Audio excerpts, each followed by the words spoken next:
Hello and welcome back to The Journey Unfolds. All right. So, been thinking a lot this week about a lot of different things. And it's really interesting. It's really compelling the way life delivers just the right opportunities, the right people, the right conversations, the right lessons at the right time. And God is doing big things. But what I also want to just talk about and what's been coming up is this online world of entrepreneurship, growing a business online. And sometimes that extends out into in person as well.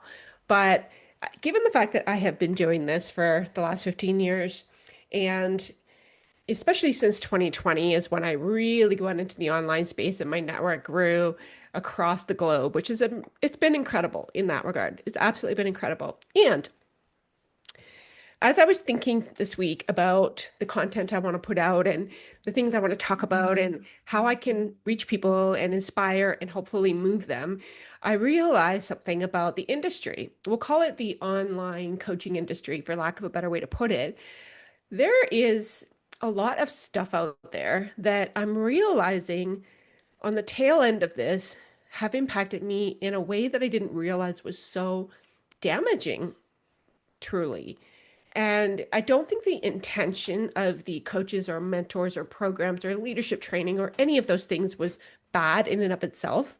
But what I do think is that when we are missing the God factor, when we're missing the spiritual anchor in our lives, it's very easy to get swallowed up by this belief that we are meant to manifest our way to things, that we're meant to change our mindset in order to create more things, and that we, this is the part that drives me insane. And in fact, I was writing about it earlier and I was getting angry in that for the entire duration of my business, I have operated from a place of just enough. I've made just enough to make sure the bills are paid. I've made just enough from here to there. And I've even had periods, painfully so, where I did not make enough. That we had to borrow money, we had to do whatever. And there's actually a shame that comes with that. And I almost, before I was thinking, it's almost like I chose to internalize it all and say there was something wrong with me. But then I'm like, you know what? I think it's perpetuated in this market. I think that we're told that we must have money blocks and that we need to do more work to clear them. We are told that we are manifesting wrong because we're feeling lack of scarcity. We're attracting more of it. So I'm not saying that those things aren't necessarily true, but what I am saying is that when people tell you that, it's like as soon as things are not going well, who do you look at? You look at yourself and you go, there's something wrong with me. There's something broken that cannot figure this out. And I don't want to, for 1 second, suggest that we should be victims and that we're not responsible because no, that's not true. We are 100% responsible. Every difficult process, every setback, every disappointment, every obstacle that brought me here, I can take 100% ownership for that. And I can be grateful that every single thing that brought me here is going to help me move forward. And if we take a bird's eye view and we get out of our heads and out of our small mindedness and we see the big picture, you can actually see how God works and how he transforms us and he shapes us and he molds us and he moves us. And I know without a shadow of a doubt that in all of those challenges leading up to now, I had to go through all of that to, I guess, fight against this force or this belief system or this narrative that if you're not making money with ease and in abundance, then there's something wrong with you, or there's something that you have to address, or there's something that you're doing wrong in your manifestation. So this may tick some people off. That's fine. But the truth of the matter is that there's also a divine will. There's also the fact that you were created by somebody outside of you, somebody who's bigger than you, that sees all, that knows all, that thinks all, and you're limited to your six senses. Is it six senses? It's actually five senses, I know, but I think of the movie The Sixth Sense, and I always say six senses. It's crazy. Anyway, but what I will say is no matter how you slice it, As human beings, we're limited. We do not have superpowers. Yes, we're powerful, especially when we take ownership, especially when we use the gifts given to us, especially when we ask to be led by spirit to create what we're here to create. That's all so important. But in and of ourselves, by ourselves, without that, I feel like the industry has us convinced that we manifest incorrectly. We create our own misery. And like I said, that may be true to some extent, but it doesn't help the people who work so freaking hard, who give so much, who do everything, quote, that they thought they were told was right to do, only to end up struggling to pay that next bill, only to sit there at 2 o'clock in the morning, stressing and worrying, like, where is my next dollar coming from? Thinking, am I just going to need to give up this dream, this calling, this purpose, this thing that I just felt picked me, not the other way around? It chose me. And so people are giving up their dreams every day. People are walking away from what's possible because they've fallen for this system, this belief that it's them. Okay, yes, how I show up and what I choose to believe impacts my reality, absolutely. But how come we're not talking about inflation? How come we're not talking about the months when the clients drop the contract and suddenly we're out of pocket? The months when things stop working that were working so well before? Or the moments where we personally are feeling beat down by life and we find ourselves not able to give the same kind of energy and mojo to make our business thrive? What about the real life stuff? The stuff that really could trip us up and gut us. Why aren't we talking about this? Why are we talking like somehow we created it instead of empowering us to say, you know what? This isn't the only way. This is another piece to all of this that I've talked about it before, but ego. It's like the industry favors the ego because it's telling you you have the power to go make all this happen. You also have the power to create misery for yourself. Both might be true. And the reality is that when we set ourselves up to such an impossible standard and we don't meet those impossible standards, it can be soul crushing. It creates burnout. It creates all these feelings of inadequacy and failure. And I think that that can do a lot of damage to a person. I've really come to see that for myself, that I've reached places of burnout more recently than not, where I just couldn't make sense of it. I couldn't understand, like, why is it that I have done everything that I knew how to do, invested so much time and money and energy, so much heart and soul into something that has not yielded the kinds of results that I've wanted and needed in order to sustain this business and my family. Now, someone might say, well, that's a victim mentality. Well,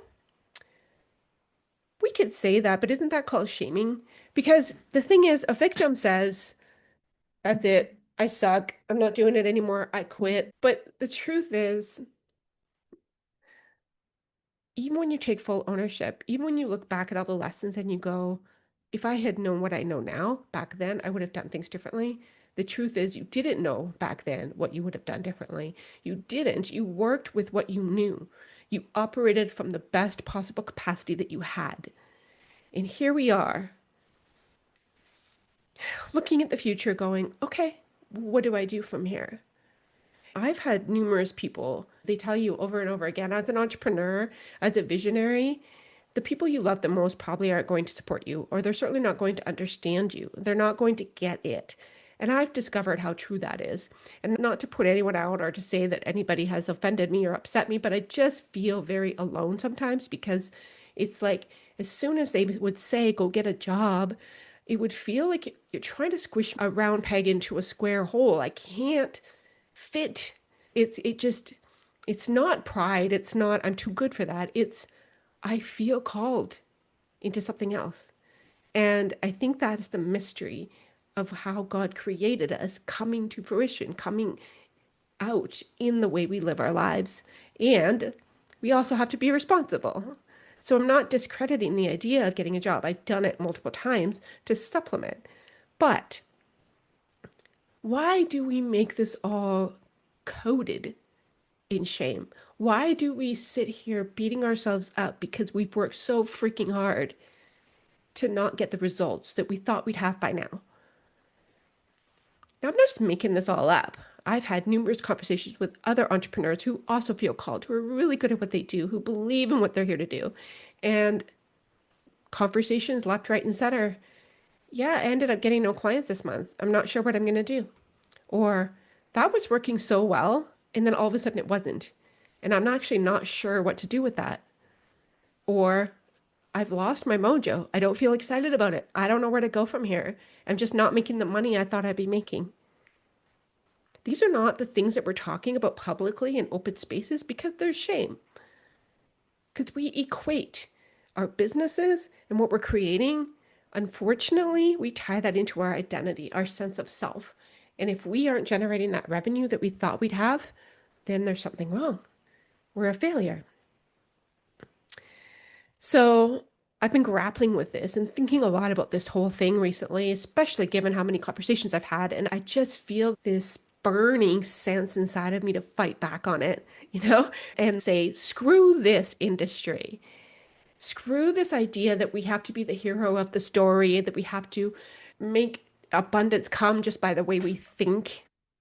And if we are in a feeling of lack and scarcity, we're going to attract more of it. Like, what happens when you're pumping your gas and you're going, I don't even quite know if there's enough in my bank account to cover this today? Why are we shaming people for this? Why are we buying into a freaking mind, like, I don't even want to say mindset. I want to say toxic mind puddle of garbage. Like, and I just feel very passionate about this because you know that God has been stirring this inside of me and encouraging me and telling me, look, I want you to go out there and help people get rid of that shame, help people create personal economy, to create freedom, to create abundance. And I'm not talking here about greed and having it all. I'm talking about freedom. I'm talking about peace. I'm talking about the ease and the flow of money that it was designed for. It was never designed to cripple us. It was never designed to have us feel inadequate and shameful. It's a tool. It's a form of energy. We all know this. But why, oh, why have we made it mean something so devastating and hard? Which is why, when I was approached about the digital growth community, I realized that I had to lay something down. And do you want to know what that was? What I had to lay down was my ego and all these preconceived notions of I must create the thing so I can be the hero of my own story, so I can prove to the world what I'm capable of, so that I can leave my mark and have an impact. It's like we create this idea of what I am responsible for. And the irony of this is thick because I've spent the last 6 months to a year working on collaborations in my business, teaching people that there is no I anymore. It's we. It's a collective. We are meant to partner up with other people. We are meant to collaborate, to work together, to build communities, to create connections because trust has been lacking. And you can see why, right? I just talked about all the shame that came out of the narratives that have been spewed out. I get so angry when I think about it because the well-intentioned people that told me that I needed to change my mindset or that I had some work to do or that I had these wounds that had to be addressed and on and on and on and on and on. How come, even though I went and did it all, I was still getting the same results? And then I was like, okay, apparently I did it all wrong. I've been manifesting wrong. I've been doing this wrong. Anyway, the digital growth community, the reason why it appealed to me and why I had to lay down my ego and lay down all these ideas about I had to be the hero was, oh my goodness, this company is all about teaching people how to build businesses online, how to make money online. And it literally has everything you could ever need to learn about digital marketing in the online space. So even if you decided to join the digital growth community and you decided that you're not interested in reselling it, and bringing other people in for 100% commission or whatever, you still can learn so much about how to grow your business online. So to me, it was a no-brainer. This is a school, for lack of a better way to put it. It's a structured educational container with a community that's blowing my mind in terms of good, honest, giving, community-minded people who care about the success of each other. But not only that, it's like if you go to a bakery, I'm thinking of my in-laws' bakery right now, and you have these Boston creams, which were just to die for, to die for. Unfortunately, they've retired. I've gone gluten-free. I can't even eat them anymore. They were to die for. Now, I can just sit there and eat my Boston cream, or I could go tell all my friends and all my family and tell them, you got to have these Boston creams. They're incredible. It's the same thing with this. I'm not attached to whether anybody comes and joins me on this venture, but I also trust that God put me here for a reason and that the people who are ready to join, to link arms with me and stop this flippin' nonsense about you gotta make it or break it. It's almost like this independence, do it yourself and do it alone. It's almost like that's been put up on a pedestal, and that's the thing we strive for. And that's what I did strive for 15 years. And I'm like, seriously, it's like being on a freaking treadmill that just went faster and faster, faster, faster, faster. And I hit the ground. I burnt out. I literally couldn't do it anymore. And I've realized that the only thing that stopped me from taking on another opportunity like this one was this idea that somehow I'd have to be ashamed. Somehow I would have to admit to failure or something. But hello, you can have a business and be building it and doing the thing God called you to do, and you can plug into another thing so you have multiple streams of revenue. It's not that hard to understand, but it was for me. I was like, I don't know. Does joining the digital growth community mean that I'm admitting I failed? That was the kind of thought that I was having. And it came from what I've just talked about, this idea that entrepreneurship is the thing where you're the hero of the story. And I'm like, what if I could just be a hero for my own family by being happy, fulfilled, and bringing in income in multiple different ways that feels aligned and feels right, that feels ethical, that feels clean, that feels based on integrity? What if that's really all it is? Why was I so focused on making sure that I could be the god of my own life and my finances, when actually that's not how this works? I feel more compelled than ever to reach out and help people who, just like me, as entrepreneurs, or even people who work at a typical job, they want more. And not in the sense of, I need more money, in the sense of, I need more freedom. I want to take my kids to things. I want to have trips together. I want to build incredible memories. You know, I want to experience life in its fullest potential while I'm still here, instead of staying awake at 2 a.m. wondering how on earth I'm going to be able to make enough money to go get groceries next week. And I'm not even going to be ashamed to say that out loud, because that's been my reality several times over the last few years. Was it because I had the wrong mindset? Was it because I chose it by being in lack of scarcity? There's lots of creative things I could say to that, but I won't, because it's not appropriate. What I will say though is it's okay not to have all the answers, and it's more than okay to look for other opportunities, to embrace bigger possibilities, and to let God use you in ways that step outside your limited scope of reality. And that is what my lesson has been. I had myself in such a tight box that I was suffocating. You know what's really ironic about that? My asthma quite literally got worse and worse and worse. And then, early February, unbeknownst to me at the time, I developed pneumonia, which was only just diagnosed and treated about 3 weeks ago. And I lived with it. I was coughing, I couldn't breathe, and I still now require various forms of medication to help me breathe. Isn't that funny? But that's been the lesson because the physical reality that I'm living with is a reflection of the other reality that I'd allowed to become my own, where I limited myself. That's where I could take full responsibility and full ownership. But the truth is, that's not where I'm staying. No more. I'm no longer running on a treadmill. I'm out in the woods, walking the path, experiencing beauty all around me, experiencing relationships I never would have had otherwise, experiencing new knowledge and wisdom and skills that couldn't have been accessible to me had I not finally said yes to something that could supplement what I'm already doing and introduce me to a more abundant life. Feel free to share your comments below. Today's video is a little passionate. I've realized both with the physical health challenges and my mental health that I really did reach a place of burnout.